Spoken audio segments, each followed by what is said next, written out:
Collaboration is always worth it, I think. It just takes a little bit of a while to kind of get into the swing of things, you know. I still owe you the final episode of the DSLR collaboration with Simon Cade. So you can see the final commercial on Simon's channel, and I'll leave a link in the video description.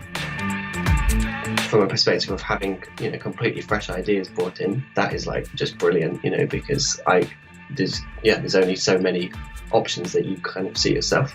I'm gonna hold on this shot longer. Collaborating with Simon was great, but it came with a challenge. As you know from the previous episodes, Simon and I were both cutting on the project, and we were trading our projects back and forth. Once I saw your cut, like it felt like, okay, so that's what he wants, so it's there. It's right there.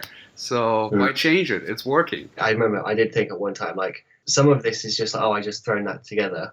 But some of it's like, no, I really want that shot in there. How will he know which bits are like you can just scrap and which bits not? So yeah, I could totally see where is there room to change things. Because I could say, oh yeah, feel free to do whatever you want to it. But then, yeah, how do you know how far?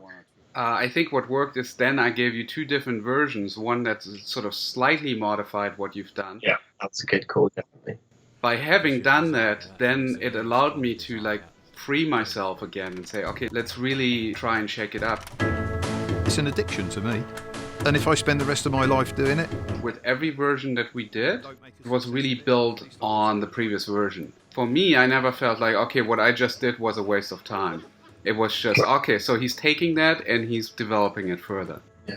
That's really the best way to collaborate if both parties are editing. Whereas I think if there was a script and a shot list, then your job, I imagine, would be a lot more based on just the pacing of the individual cuts and like whether to stay in a wide for this part rather than like writing the whole thing.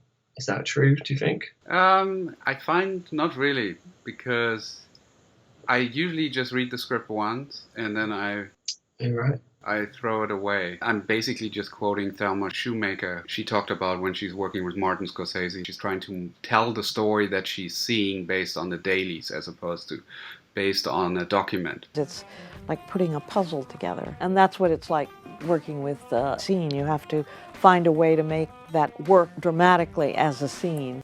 Something like that. It's much easier and much more interesting to find the story in the footage as opposed to trying to match the footage with the script. That's interesting to hear. By not only reading the script once, you're just giving yourself even more of a chance to be just so different from the director who's seen everything on set.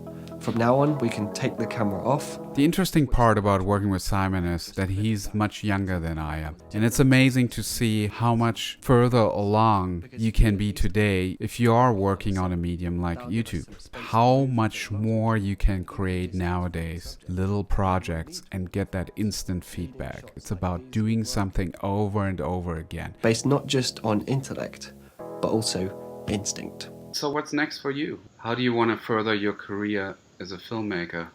For me, at the moment, it's all about learning, doing more short films, doing projects like this, not just like essays or educational stuff. They're a little bit more in the like commercial realm, and I wouldn't quite say that it's like traditional storytelling, but it's mostly just about anything that can teach me to tell stories better. Do you have a timeline? Right. When do you want to do your first feature? When do you want to achieve that? No idea. I'm not rushing, because I realize like I've got loads to learn as far as narrative stuff. I feel like you're way ahead. This YouTube thing really sets a lot of people in a position where they're way more trained on just the craft and even storytelling. I mean, I did film school for many years at AFI, American Film Institute, and I don't think I was anywhere near that level when I came out of it. I don't know, you might be more ready than you think you are. Yeah, I guess maybe you never are fully ready. Yeah, that's true too. You just have to jump. So that concludes the collaboration with Simon Cade. I'd love to hear what you thought about this really extensive covering of 7 episodes. And also hit that notification bell next to the subscription button. I hear there's a lot of talk on YouTube that subscribers get lost or they don't really get updates. If you do hit the notification button, you absolutely make sure that you will always be notified when there's a new episode from This Guy Edits. And hopefully I'll see you on the next one. Have a good one.